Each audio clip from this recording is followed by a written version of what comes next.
하나님의 평화가 여러분과 함께 하기를 주의 이름으로 축복합니다. 오늘 우리에게 주시는 하나님의 말씀은 마태복음 4장 23절부터 25절 말씀까지입니다. 예수님은 갈릴리 지역을 다니며 유대인의 여러 회당에서 사람들을 만났습니다. 바벨론 포로 시대 이후에 회당은 이스라엘 사람들에게 지역 공동체의 구심점이었습니다. 사람을 만나고 소통하고 그리고 공동체의 전통과 문화를 가르치고 계승하는 장소였습니다. 또한 회당은 신앙생활의 중심이었습니다. 회당에서 사람들은 말씀을 읽거나 묵상하고 기도 생활을 이어갔습니다. 공동체의 영적 생활의 구심점이었습니다. 예수님은 유대인의 종교적, 사회적 공동체의 중심지인 회당을 방문해 그곳에서 천국 복음을 가르치셨습니다. 뿐만 아니라 예수님은 들판에서, 바닷가에서, 외진 광야에서 다양한 곳에서 사람들을 만났습니다.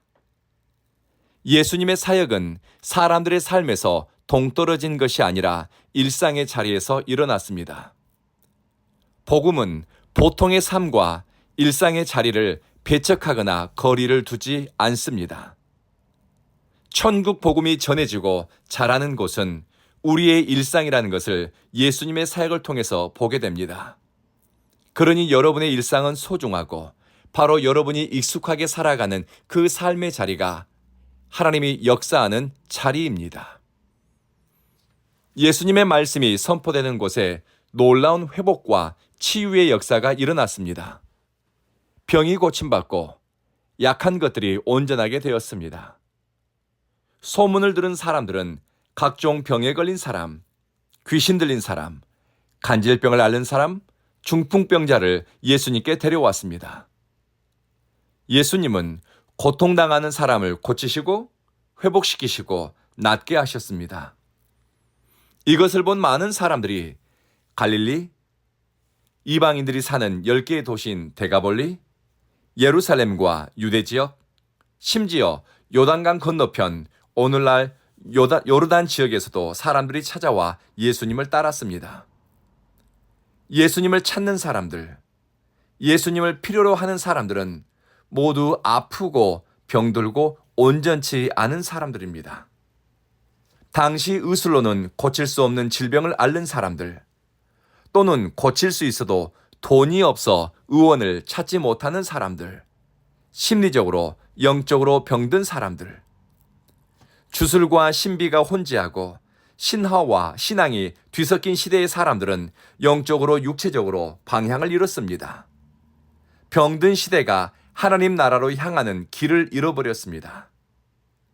예수님이 전한 천국 복음은 사람들을 이 세상에서 분리해 천국으로 데려가는 것이 아니라 천국을 이 땅 가운데로, 고난과 슬픔의 땅 한가운데로 옮겨 오셨습니다. 천국이 가까웠다. 천국이 이미 너희 가운데 임하였다. 주님은 말씀하셨습니다. 예수님의 천국 복음은 사람들을 단순히 질병에서 고치는 것이 아니라 온전한 인간의 삶 속에 하나님 나라가 임하게 한 것입니다. 가르치고 복음을 선포하고 치유하는 예수님의 3가지 사역은 하나님의 통치가 임할 때 나타나는 표지라고 신학자들은 해석합니다. 예수님의 천국 복음은 추상적이거나 관념적이지 않습니다. 복음은 오래 생각하고 고민하고 수행하고 깨달음을 얻는 것이 아니라 삶의 문제를 다룹니다. 병자를 고치거나 억눌린 사람을 자유롭게 한 것은 복음은 이론이 아니라 살아있는 능력, 자유케 하는 능력임을 보여줍니다. 그래서 하나님 나라는 말에 있지 않고 능력에 있다고 성경은 말씀합니다.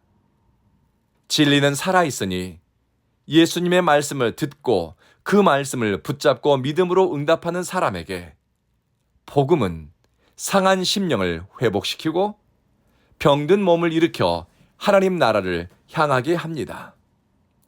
사랑하는 성도 여러분, 우리가 근심하는 자 같으나 우리의 상한 심령을 그리스도에게로, 우리의 병든 몸을 그리스도에게로, 그리고 우리의 불안정한 마음과 흔들리는 삶의 축을 예수 그리스도에게로 옮기십시다. 살아계신 주님을 바라고 찾고 열망하는 애통하는 심령을 가진 사람에게 주님은 가까이 다가오십니다.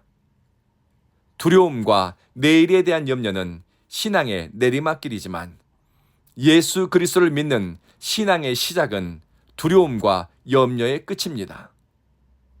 마지막으로 하나님 나라는 갈릴리 변방, 숨겨진 것 같고 드러나지 않는 주변부에서 시작되었으나 파급력이 있어 이스라엘과 근동지방에 전해졌습니다.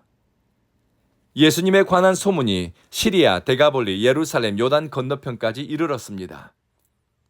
단순히 군중이 모이고 대중적 인기를 끌었다고 이 구절을 해석하기보다는 복음이 사회 곳곳으로 퍼져나가고 하나님 나라의 가치와 생명력이 회복시키는 능력이 문화와 종교, 사람들의 의식에 영향을 끼친 것으로 해석한다면 복음의 능력을 더 풍성하게 이해할 수 있습니다. 살아있는 복음은 단순히 군중을 끌어모으거나 대중적 힘을 갖는 것이 아니라 사회의 곳곳 불의한 시스템과 억눌림이 있는 곳, 어둠의 권세가 역사하는 이곳저곳을 비추고 도전하며 하나님 나라가 임하였음을 증거합니다. 예수님은 개인의 치유와 변화를 가져오시고 지역과 공동체에 영향을 미치며 하나님의 통치가 임하고 있음을 드러내니 오늘 하루를 그리스도에게로, 여러분 삶의 중심을 예수님께로 향하지 않겠습니까? 기도하겠습니다.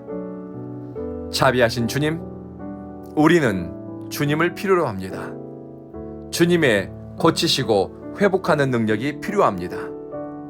암으로 고통받는 사람, 뇌와 심장 질환으로 고통받는 사람, 우울증으로 일상이 힘겨운 사람, 중풍과 뇌경색으로 몸의 움직임이 자유롭지 못한 사람, 노환으로 육체 활동이 둔화된 사람, 정신이 맑지 못하거나 사람과의 관계에 정서적으로 어려움을 겪는 사람, 분노 장애를 앓거나 신경증으로 아파하는 사람, 의심이 많고 마음의 평화가 깨진 사람, 오늘 아침 예수의 이름을 부르며 주님께로 우리의 병든 몸과 상한 마음을 움직입니다.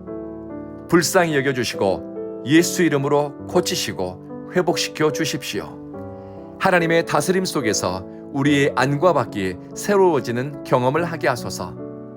사랑하는 주님, 우리 온 교회는 복음의 생명력과 이어진 공동체, 하나님을 예배하기 위해 마음과 뜻을 다하는 예배자들을 위한 교회가 되게 하소서.